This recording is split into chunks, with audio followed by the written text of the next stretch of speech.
عورت کا پردے کا جو ایک کنسپٹ ہے، یعنی جو ہمارے روایتی کنسپٹ ہے، بلکہ آپ بھی اس کو آرتھوڈاکس کنسپٹ کو ہی مانتے ہیں نا، کنزرویٹو اپروچ کہ یہ آواز کا بھی پردہ یہ سارا. جناب میں نے سے بھی یہ کہا تھا کہ نہیں آپ کیا سمجھتے ہیں کہ یہ غامدی صاحب جیسے جو لبرل لوگ ہیں انہوں نے آپ جیسے لوگوں کو عوام کی نظر میں زیرو نہیں کر دیا، عوام نے آپ کو مسترد نہیں کر دیا آپ جیسے لوگوں کو؟ آج عوام کی جو غالب اکثریت ہے وہ تو غامدی صاحب کو اس مسئلے میں فالو کرتی ہے. فالو اس لیے کر رہی ہے کہ وہ ماں سوائے چند گرانوں کی. غامدی صاحب سے پہلے بھی وہ پردہ نہیں کرتی تھی. غامدی صاحب کی وجہ سے کسی برقی والے نے برقع نہیں اتار دیا، ایسا نہیں ہوا. وہ پہلے ہی لبرل تھے. تو میں اس پہ وہی بات کروں گا جو اشرف تھانوی صاحب نے بات کی تھی. اشرف تھانوی صاحب ایک گاؤں میں گئے تو وہاں پہ ہندو تھے یا شیعہ تھے؟ اچھا ٹھیک ہے، ہندو دو ہی بات. اچھا تو اشرف تھانوی صاحب نے ان شیعوں سے پوچھا کہ تم میں اور ہندوؤں میں کیا فرق ہے؟ انہوں نے کہا کہ جی یہ 10 محرم کی نیاز نہیں دیتے، جلوس نہیں نکالتے اور تازیانیاں نہیں نکالتے، اور ہم نکالتے ہیں. تو اشرف تھانوی صاحب نے پتا کیا کہا؟ انہوں نے کہا یہ جو جلوس ہے نا 10 محرم کا اور ماتم، یہ تم نے کبھی نہیں چھوڑنا، یہ نکالتے رہنا. کم از کم ایک اسلام اور ہندوازم کا فرق تو قائم رہے گا نا. چلیں وہ ایک بدعت کے زمرے میں صحیح، لیکن کم از کم ان کو احساس تو ہے نا کہ مسلمان وہ ہوتا ہے جو تازیہ نکالے گا اور جو بت کے آگے جھکتا ہے وہ ہندو ہوتا ہے. تو اشرف تھانوی ایک سنی ہو کے بھی، سنی العقیدہ ہو کے بھی انہوں نے اتنی ٹالرنس دکھائی کہ انہوں نے کہا چلو یہ نکالتے رہنا، کم از کم اس کے اوپر تو قائم رہو گے نا.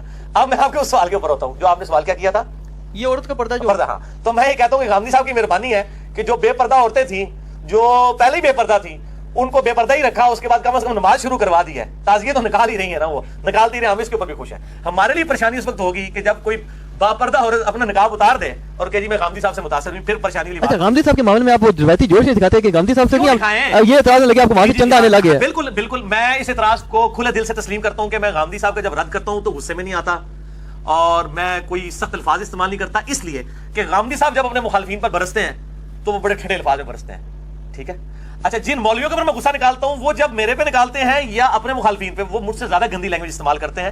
میں تو پھر بھی الفاظ کے چناؤ میں گالم گلوچ نہیں کرتا، جھوٹا الزام نہیں لگاتا، لیکن وہ ہر حد کراس کر جاتے ہیں. وہ خود پہلے غامدی صاحب والے اخلاقیات لے آئے، پھر میرا اعتراض لے لیں. طارق جمیل صاحب کے خلاف میرے قریب چڑھے ہوئے، آپ کسی کلپ میں دکھائیں کہ میں نے سخت زبان استعمال کی ہو. کیوں؟ طارق جمیل صاحب جب اپنے مخالفین کے اوپر بات کرتے ہیں وہ لجاجت کے انداز میں کرتے ہیں. نہیں سخت الفاظ تو آپ نے کیا، اس پر بلکہ لوگوں نے مائنڈ بھی کیا ہے، کوڑ مار کے گئے نے جناب، ادھر یہ کر کے گئے نے وہ کر کے، یہ تو اپنا کیا. نہیں میں نے یہ لفظ سخت الفاظ آپ نے کیا، میں نے کوڑ نہیں کہا. میں نے کہا ہے کہ طارق جمیل صاحب اس طرح کی روایتیں بیان کر کے ٹوٹ جاتے ہیں، پیچھے سانو مصیبت پا جاتی ہے. کوڑ کا لفظ میں نے نہیں استعمال کیا. شاہ جی میں اپنے کلپ الحمدللہ بار بار سنتا ہوں، میں نے لفظ یہ استعمال نہیں کیا. اچھا مجھے غلطی لگی ہے. اچھا اگر میں نے کوڑ بھی بول دیا نا تو ٹھیک آپ اتنا نہیں، یہ بھی ٹھیک ہے کیونکہ جھوٹی روایت ہے. کوڑ جو ہے نا یہ پنجابی میں کہتے ہیں جھوٹی روایت کو، روایت تو ہے جھوٹی ہے. اور اس حوالے سے ایک مردود روایت بھی پیش کی جاتی ہے. یہاں پہ بھی طارق جمیل صاحب ہمارے جہلم شہر میں آئے، میں ان کی بڑی عزت کرتا ہوں جس حوالے سے انہوں نے جو ہے وہ دیوبند کے مکتبہ فکر میں جو ناسبی قوتیں ہیں اور یزیدی پارٹی ہے اس کے خلاف انہوں نے علم بلند کیا ہے طارق جمیل صاحب نے. لیکن وہ اپنی تقریر کے دوران بسا اوقات بالکل مردود قسم کی روایات بیان کر کے چلے جاتے ہیں، پیچھے مصیبت ساڑی جان پائی جاتی ہے. لوگ سانو پوچھ رہے ہوتے جناب دسو یہ روایت مطلب ٹھیک ہے کہ غلط ہے. تو انہوں نے بھی یہاں پر روایت بیان کی تھی کہ سیدہ فاطمہ سلام اللہ علیہا رضی اللہ تعالی عنہا، انہوں نے اپنی وفات سے پہلے خود غسل کر لیا، اس کے بعد وہ بستر پہ لیٹ گئیں اور انہوں نے سیدنا علی سے کہا کہ مجھے غسل دینے کی ضرورت نہیں ہے، میں نے غسل کر لیا. تو پھر ان کو اسی طریقے سے جب وہ فوت ہوئی تو دفنایا گیا. انا للہ و انا الیہ راجعون. یہ روایتیں تو موجود ہیں دنیا میں جناب، قادیانیوں کی سپورٹ میں بھی جعلی روایتیں موجود ہیں. دنیا میں کوئی بھی مکتبہ فکر روایتوں کے بغیر نہیں چل رہا، لیکن اصول محدثین پر بھی دیکھا جائے گا وہ روایتیں ثابت بھی ہے کہ نہیں. یہ بالکل جھوٹی روایت ہے، اصول محدثین پہ یہ ایکسیپٹیبل نہیں ہے کہ سیدہ فاطمہ نے خود یعنی کہ مرنے سے پہلے انہوں نے غسل کیا. یہ اگر کوئی اعزاز ہوتا تو امام کائنات سید الاولین والآخرین شفیع المذنبین رحمۃ للعالمین سیدنا و مولانا امام اعظم محمد رسول اللہ صلی اللہ علیہ وسلم کو حاصل ہوتا. لیکن آپ ابو داؤد کھول کر پڑھ لیں، ان کو بھی سیدنا علی نے غسل دیا آپ صلی اللہ علیہ وسلم کو. تو سیدہ فاطمہ کو بھی غسل دیا گیا، بلکہ سیدہ فاطمہ کو تو غسل دیا ہے حضرت علی نے خود، مصنف عبدالرزاق میں موجود ہے. اور اسی سے یہ بات ثابت ہوتی ہے کہ فقہ حنفی کا یہ مسئلہ باطل ہے کہ جی وہ مرنے کے بعد نکاح ٹوٹ جاتا ہے، کوئی خامد اپنی بیوی کو ہاتھ نہیں لگا سکتا. سیدہ فاطمہ کو غسل خود سیدنا علی نے دیا ہے علیہم السلام. تو اس سے یہ بات ثابت ہوتی ہے کہ غسل دیا جا سکتا ہے. تو یہ جو معاملہ طارق جمیل صاحب نے بیان کیا یہ بالکل باطل ہے، ایسا کوئی معاملہ نہیں. اور اگر کوئی سپوز اس طریقے سے حادثاتی طور پہ غسل کر بھی لے اور اس کے بعد اس کی ڈیتھ ہو جائے تب بھی اسے مرنے کے بعد والا جو غسل ہے وہ دیا جائے گا، وہ غسل ضرور ہوگا ہی، کیونکہ اس کا تعلق جو ہے وہ روح نکلنے کے بعد سے ہے نہ کہ پہلے سے. روح نکلنے سے پہلے کے احکامات ڈیفرنٹ ہیں، بعد کے ڈیفرنٹ ہیں. اب یہ غامدی صاحب کا جو ایک بہت بڑا جو علمی مسئلہ ہے نا وہ آ رہا ہے. یار غامدی صاحب کے اوپر سارے چڑھے ہوئے ہیں، باقی کتنے جی تھوڑے؟ نہیں یہ غامدی صاحب کا موقف بڑا عجیب سے ہے کیونکہ آپ بھی اس کا مطلب ہے باقیوں کو تو آپ اس قابل نہیں سمجھتے کہ شادی ڈسکس کریں، وہ تو ہے ہی ہے نہیں. باقی چیزیں ڈسکس ہوگی نا. غامدی صاحب نے ایک عجیب و غریب بات یہ کی ہوئی ہے، وہ کہتے ہیں جی کہ یہ جو پوری دنیا میں جو ہمیشہ سے مسلمان کوشش کر رہے ہیں نا خلافت کی، ایون کہ اینڈ کے اوپر بھی تو ہمارا کنسیپٹ یہ ہے نا خلافت ہوگی، محمد اسلام آئیں گے. وہ کہتے ہیں جی یہ آپ کا کام ہی نہیں، اس کی ٹینشن لینا آپ کا کام ہی نہیں. آپ کا میکسیمم کام یہ آپ دعوت کا کام کریں. اظہر وہ ایک موقف اس حوالے سے رکھتے ہیں کہ نہیں آپ اپنا بتائیں اس میں جی میں ان کے ساتھ ایگری نہیں کرتا ہوں. آپ کا کیا موقف ہے؟ میرا موقف نہ تو ایکسٹریم جماعتوں والا ہے اور نہ غامدی صاحب والا ہے. میں یہ کہتا ہوں کہ تزکیہ نفس کے اوپر ایمفسائز ہونا چاہیے. یہ غامدی صاحب کا موقف بالکل ٹھیک ہے. ٹھیک ہے. اور اس کے بعد آپ جو ہے وہ اقامت دین کے لیے کوشش بھی کریں. اقامت دین کی کوشش کو اتنا اپنے اوپر حاوی نہ کر لیں کہ آپ جناب فرائض ہی چھوڑنا شروع کر دیں اور آپ اس کو سب سے بڑا فرض اس اعتبار نہیں. اقامت دین تو یہ داعش بھی کہتی ہے ہم اقامت دین ہی کر رہے ہیں. تو جو جماعتیں اقامت دین کے لیے کام کر رہی ہیں, جماعت اسلامی ہوگی, تنظیم اسلامی ہوگی, کیا یہ داعش کے ماڈل کو صحیح سمجھتی ہیں؟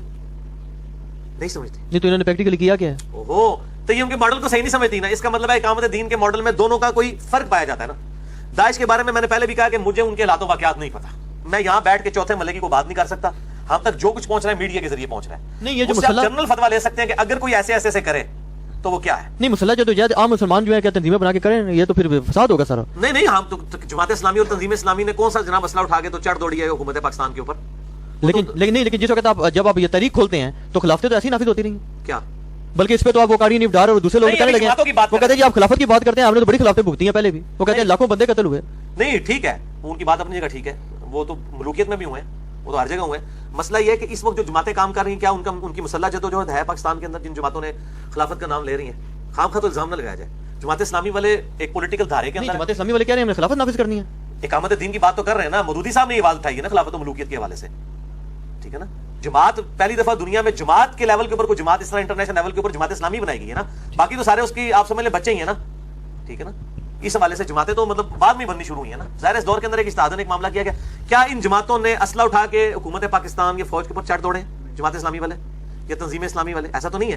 وہ اسی پولیٹیکل سسٹم کا حصہ ہیں, اپنا پروٹیسٹ ریکارڈ کرواتے ہیں, رائے عامہ ہموار کرتے ہیں. تو غامدی صاحب خود بھی کہتے ہیں کہ رائے عامہ ہموار کرنی چاہیے. غامدی صاحب کا یہ موقف ہے کہ رائے عامہ ہموار کریں. تو یہ جماعتیں رائے عامہ ہی ہموار کر رہی ہیں نا, تو ان کو کرنے دیں.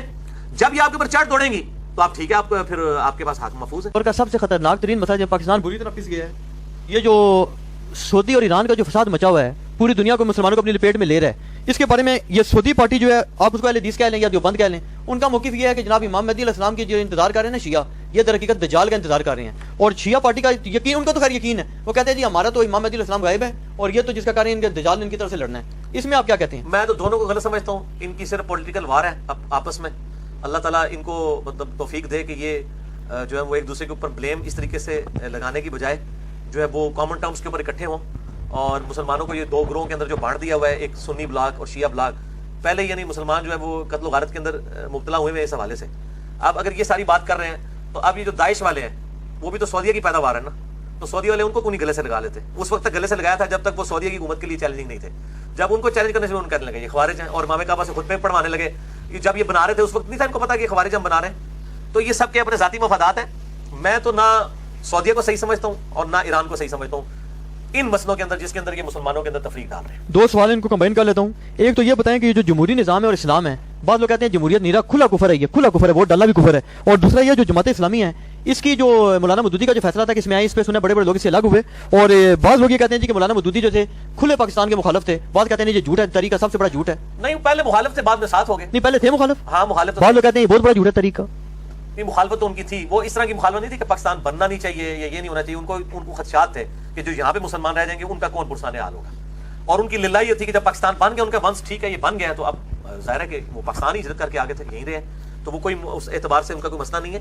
اس طریقے سے تو کئی دیوبندی علماء تھے, حسین احمد مدنی اور باقی لوگ جو ہیں جو شروع میں مخالف تھے بعد میں پھر وہ سسٹم کا حصہ بن گیا. اس میں کوئی ایسی بات تو نہیں تھی. تو یہ جمہوری نظام کفر ہے کہ نہیں؟ جمہوری نظام جس کو کفر کہا جاتا ہے اس میں تو جو قانون ہے وہ اکثریت رائے سے بنایا جاتا ہے کہ یعنی اکثریت کہتی ہے کہ جی جو ہے وہ ہومو سیکچولیٹی جائز ہے تو وہ مان لیا جائے, تو یہ جمہوری نظام کفر ہے. اس طرح کا جمہوری نظام اگر حلال کے دائرے کے اندر ہو کہ مثلا میں نے افطاری میں آپ کو شکنجی پلانی ہے, روح افزا پلانا ہے, جامع شریف پلانا ہے, پیپسی پلانی ہے, دودھ سوڈا پلانا ہے, اس کے اندر ووٹنگ کر لیتے ہیں حلال کے دائرے کے اندر.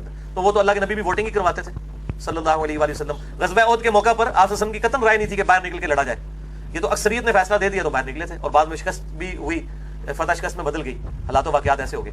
تو اکثریت کی رائے سے فیصلہ ہونا حلال کے دائرے کے اندر اکثریت کی رائے سے ہی ہوگا.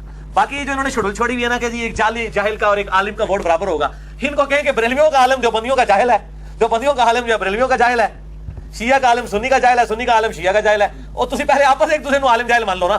ایک عالم دوسرے کہتا ہے یہ تو ہے ہی جاہل, تو علماء سارے میں کہنا ساری صحیح کہہ رہے ہو, ساری جاہل ہو گے, تاکہ ایک دوسرے کو جاہل کہہ رہے ہو نا. یہ نہیں ہوگا, تھوڑا سا ووٹ سب کی برابر ہوگی,